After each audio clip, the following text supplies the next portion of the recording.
Okay, it's an 8-minute time cap. Athlete's 30 seconds. It's probably not gonna happen. This is your head judge here. We're gonna be looking for no dive bombing, solid reps. 10 seconds. What's going on, everybody who's excited to watch me suffer? It's that time of day again. I appreciate you guys hanging out with me. Let's watch me die. And we are off in 3, a 2, a 1, getting it. What are we doing here? We're doing a workout that Andrew programmed for me. I hate Andrew. Andrew's right there. He's watching me, judging me, and telling me I'm probably not going to accomplish it. We are doing 20 sandbag over the jerk blocks, essentially. 20 of them for time. The sandbag is 250 pounds. Okay? She is large. Okay? So we're doing 20 sandbag over jerk blocks at 250 pounds. And every minute on the minute, including 0, we are doing 4 Parallette handstand push-ups. The Parallette deficit or distance from the top to the bottom is 14 inches, which is also absolutely no joke. I'm hoping I get to attempt this workout again. It was actually a workout that Andrew, at the end of this workout, told me. I was actually really excited for this workout, like super excited to do it, because I was like, man, this is pure grunt work. This is what I love. This is why I do CrossFit. This is totally exciting for me. And then I did the workout and had different thoughts. And Andrew, at the end of this workout, actually told me he didn't expect me to get over 15. Which I was able to get over 15. We'll see how far I was able to get at the end of the video. So, first of all, for those of you who are going to attempt this workout, how do you scale this workout? Because I don't recommend you jump right into it and grab yourself a 250-pound sandbag and start throwing it over jerk blocks and doing 14-inch Parallette handstand push-ups. That's no fun. You probably might not get very far. So how do you scale it? So first of all, I recommend is get a sandbag that you feel that you know you can do when you're exhausted, right? Like if I gave somebody just a 250-pound sandbag and they can barely lift off the ground, then obviously do not use that 250-pound sandbag and blow your back out. Like pick a weight that you can do. So like for instance, I know I can throw this bag over my shoulder like 5 or 6 times a minute. Maybe not consecutive minutes, but I know I can do it 5 or 6 times in a minute. So pick a sandbag that's doable for you, right? The jerk block height is, I think it's like 44 inches. So, I mean, that doesn't really matter as much. What we're trying to look at is, it wasn't a sandbag I could just pick up and set on the jerk blocks. It was a sandbag I had to pick up and almost clean it up and set it on the box. And then I had to push it over, right? So he wanted something where I have to, if you watch, I have to reach extension. So let's watch me pick up this bag. It's not something I can just pick up and set on the box easily and kind of like push over. Like I have to extend and get it up there. I can't just set it across, is what I'm trying to say. So pick a height that's good for you that obviously, you know, if you're 6'5", it's a different height than if you're a 4' nothing midget. So pick a height that's good for you. When it comes to Parallette, that's where you're gonna find probably the biggest difference of the workout. It's gonna be the big delineator in the workout. And because you can really discuss really reps and height in order to get the intensity you want in this workout. So for me, Andrew knows I'm good at Parallette handstand push-ups. I consider myself good at Parallette handstand push-ups. I love them. We do them often. I'm fairly decent at them. You might not think that in this workout because I'm falling apart, but I am decent at them. I promise you. Anyways, so I would say if you have to scale something, right? If you're scaling an option, I would say scale the height and not the reps, right? You don't want to do you don't want to approach this workout and be like, I'm going to do 1 Parallette handstand push-up at 14 inches. That's not going to be the same intensity, right? I want you to do 4 reps.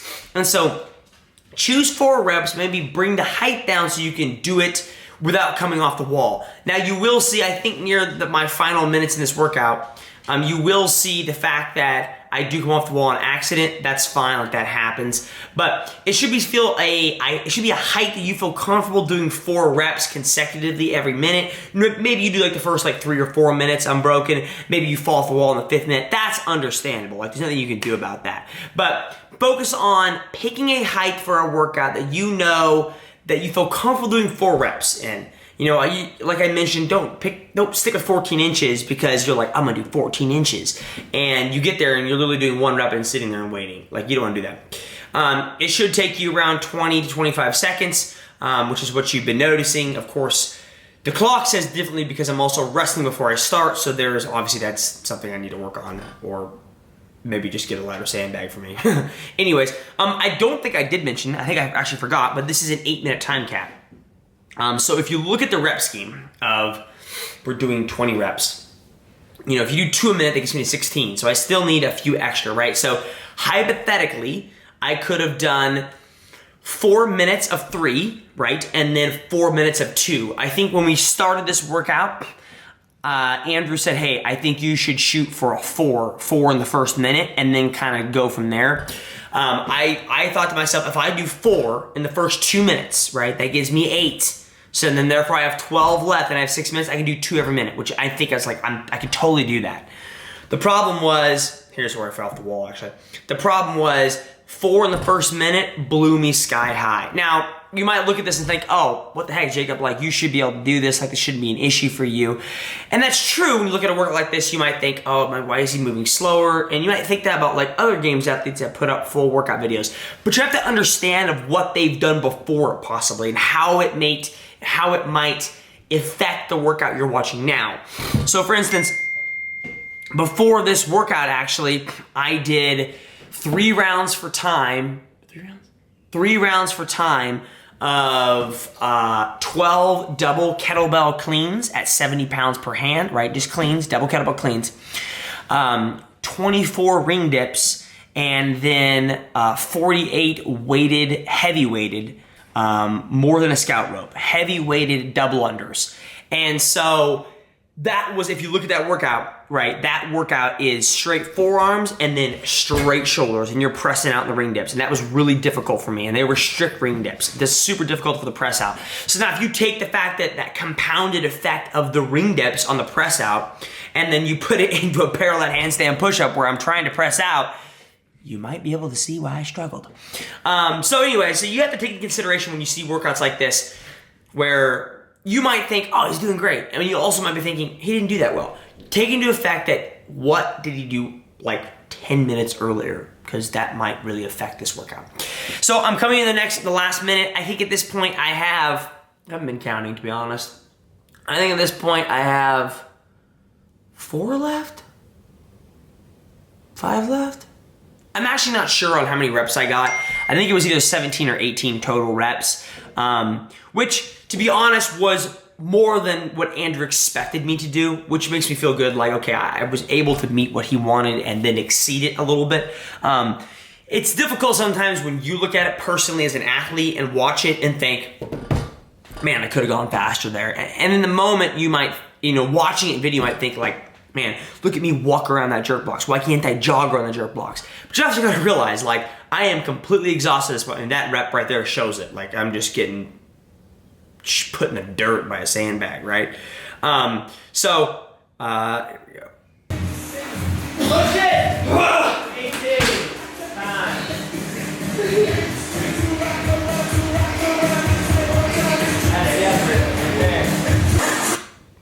So 18, if you heard Andrew speak, that was 18. And according to him, that's the effort right there. And then, like, when I look at this video, like, I gave it my effort. Like, that was as much as I could do. Now, can I go back maybe next week and try this workout again and maybe not do that workout before it that really smoked my triceps and my press out? Absolutely. Would it change it? Maybe. Should I go with a better game plan? Possibly. If I had to change a game plan for this workout, I might change the fact that 4s might be too much in the beginning. It might put me in the dirt too early on in the workout, and maybe I should have started out a little bit slower in the beginning. That's a big, old, fat D N F. Oh, proud of it. Yeah. They're not meant to be finished. Andrew actually went on to say, they're not all meant to be finished, and that was true in that case of that workout. Hey guys, appreciate you guys watching. If you want to watch a workout similar like this, or more recent, or something that's also a workout where I talk about it, click right here. Thanks for hanging out with me, guys, and we'll talk to you guys later. See ya!